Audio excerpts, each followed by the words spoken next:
Good morning to all students. आज हम BSc part third paper third के topic Compton effect की चर्चा करने जा रहे हैं। तो कॉम्पटन इफेक्ट जो है वो कॉम्पटन नामक वैज्ञानिक ने 1923 में बताया। अब जो कॉम्पटन इफेक्ट है वो भी फोटो इलेक्ट्रिक इफेक्ट की भांति प्रकाश की कणीय प्रकृति के बारे में हमें जानकारी देता है, क्योंकि हम जानते हैं कि प्रकाश की डुअल नेचर होती है, यानी कि प्रकाश की दोहरी प्रकृति होती है।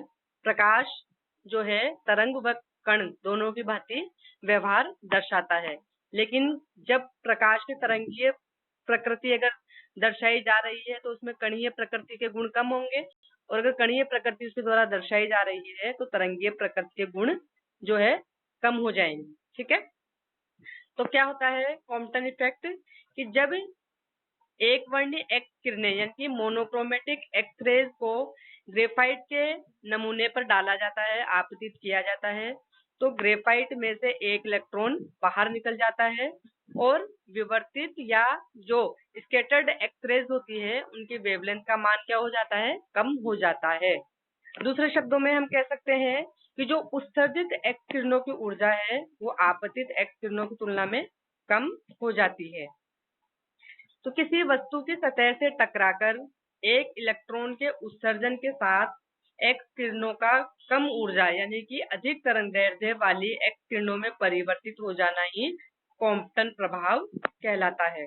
तो कॉम्पटन प्रभाव की तुलना करने के लिए हम एक साधारण सा उदाहरण लेते हैं कि बच्चे जब कंचियां खेलते हैं तो एक कंची स्थिर अवस्था में फर्श पर पड़ी है, तो अगर दूसरी कंची जो कि तेज गति से आती है उसे स्थिर कंची पर हम टक्कर करवाएंगे तो क्या होगा कि जो तेज गति से कंची आ रही है उसका वेग तो क्या हो जाएगा, कम होगा जब वो स्थिर कंची से टकराएगी, और स्थिर कंची जो है किसी दूसरी दिशा में गतिशील हो जाएगी।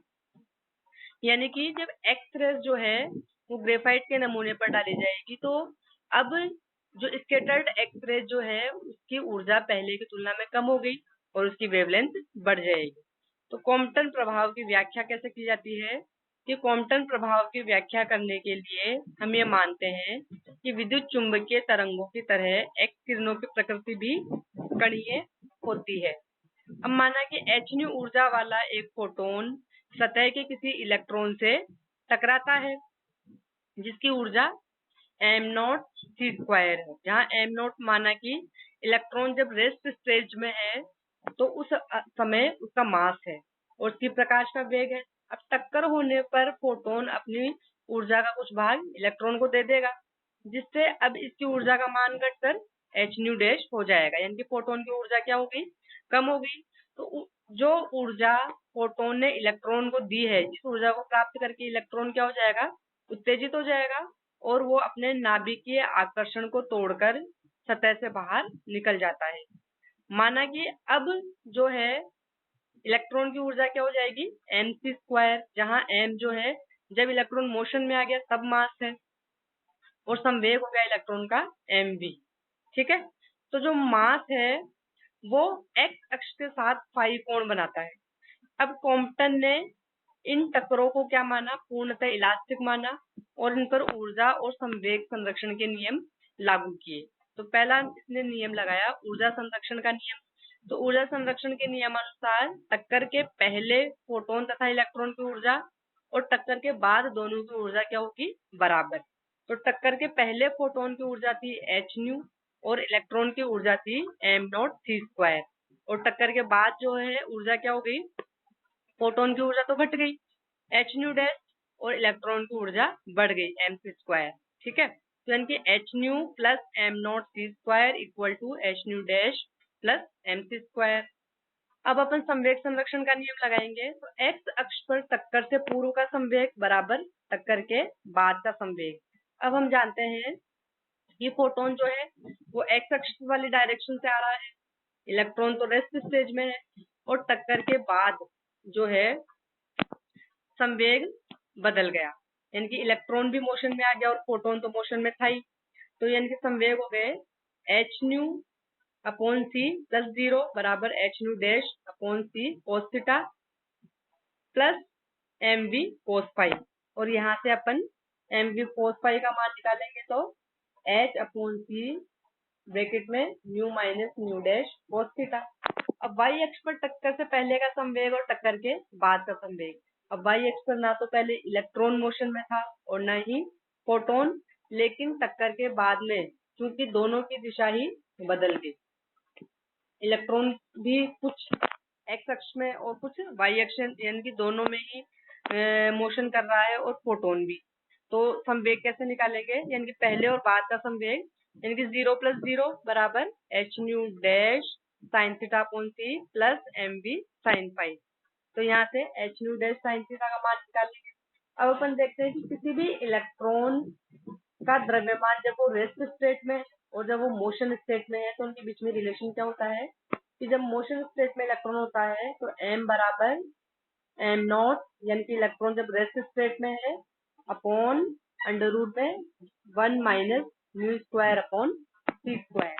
अब इन तीनों समीकरण से अपन देखेंगे कि लैम्डा डैश माइनस लैम्डा बराबर डेल्टा लैम्डा बराबर h upon m0 c bracket में 1 माइनस cos थीटा। तो समीकरण से क्या पता चला कि जो विवर्तित किरणों की तरंगदैर्ध्य है लैम्डा डैश, वो हमेशा ही आपतित किरणों की तरंगदैर्ध्य से कम हो जाती है। यानी कि इसके अतिरिक्त यानी कि डेल्टा लैम्डा, जिसे हम वेवलेंथ शिफ्ट भी कहते हैं, ये पदार्थ की प्रकृति पर निर्भर नहीं करता है और न ही आपतित किरणों की तरंगदैर्ध्य पर निर्भर करता है। यानी कि हम कह सकते हैं कि थीटा बराबर 0 डिग्री हो, यानी कि विवर्तित किरणें और आपतित किरणों के समानांतर हो। ऐसी अवस्था में cos थीटा क्या हो जाएगा, 1 हो जाएगा और डेल्टा लैम्डा का मान 0 हो जाएगा। यानी इस अवस्था में विकिरणों के तरंगदैर्ध्य में कोई परिवर्तन नहीं होगा, यानी कोई आपको वेवलेंथ शिफ्ट यहाँ देखने को नहीं मिलेगा। लेकिन यदि थीटा बराबर 90 डिग्री हो, यानी कि विवर्तित किरणें और आपतित किरणें एक दूसरे के परपेंडिकुलर हो, तो इस स्थिति में cos थीटा बराबर 0 आ जाएगा, यानी कि डेल्टा लैम्डा बराबर h अपॉन mc। यानी कि यहाँ पर डेल्टा लैम्डा के इस मान को अपन बोलेंगे कॉम्पटन शिफ्ट या कॉम्पटन तरंगदैर्ध्य बोलेंगे। आप डेल्टा लैम्डा का मान निकल के आया यहाँ पे 0.02422 एंगस्ट्रॉम, यानी डेल्टा लैम्डा के इस मान को कॉम्पटन वेवलेंथ कहते हैं। और यदि थीटा बराबर 180 डिग्री, यानी कि विवर्तित किरणें और आपतित किरणें एक दूसरे के विपरीत दिशा में, तो स्थिति में क्या हो जाएगा, cos थीटा बराबर -1, यानी कि डेल्टा लैम्डा का मान क्या निकल के आ गया 2h अपॉन mc। h यानी प्लांक कांस्टेंट, m और c का मान रखेंगे तो क्या आ जाएगा, डेल्टा लैम्डा का मान 0.04844 एंगस्ट्रॉम। यानी ये मान जो है वो कॉम्पटन वेवलेंथ से दुगना हो गया और थीटा का मान भी दुगना होता है। तो क्या स्पष्ट हुआ कि थीटा के मान में जितनी वृद्धि होगी उसी अनुपात में कॉम्पटन शिफ्ट में भी वृद्धि हो जाएगी। यानी कि कॉम्पटन शिफ्ट जो है वो ना तो पदार्थ की प्रकृति पर निर्भर करता है और न ही आपतित किरणों की तरंगदैर्ध्य पर निर्भर करता है। कॉम्पटन शिफ्ट केवल जो है वो आपतित जो एक्स रेज है और विवर्तित जो एक्स रेज है उनके बीच में जो एंगल बनता है थीटा उस पर निर्भर कर रहा है। यानी कि आपतित किरणों और विवर्तित किरणों के बीच में जैसे जैसे थीटा का मान बढ़ता चला जाएगा वैसे वैसे कॉम्पटन शिफ्ट का मान भी बढ़ता चला जाएगा। यानी कि प्रकाश वैद्युत प्रभाव की भांति कॉम्पटन प्रभाव से भी ये बात स्पष्ट हो रही है कि जो है आपके विकिरणों की प्रकृति कणीय है, क्योंकि कणीय प्रकृति के इलेक्ट्रॉन को लक्ष्य करके सतह से निकालना, अगर निकालना है तो अगर इलेक्ट्रॉन की प्रकृति कणीय होगी जब भी वो बाहर निकल सकता है। यानी कि हम कह सकते हैं कि प्रकाश वैद्युत प्रभाव की भांति कॉम्पटन इफेक्ट भी जो है वो प्रकाश की कणीय प्रकृति को प्रूव करता है, क्योंकि अगर प्रकाश की प्रकृति को कणीय माना जाएगा तभी वो इलेक्ट्रॉन को हिट कर पाएगा और इलेक्ट्रॉन को बाहर निकालने में सक्षम हो पाएगा। ओके।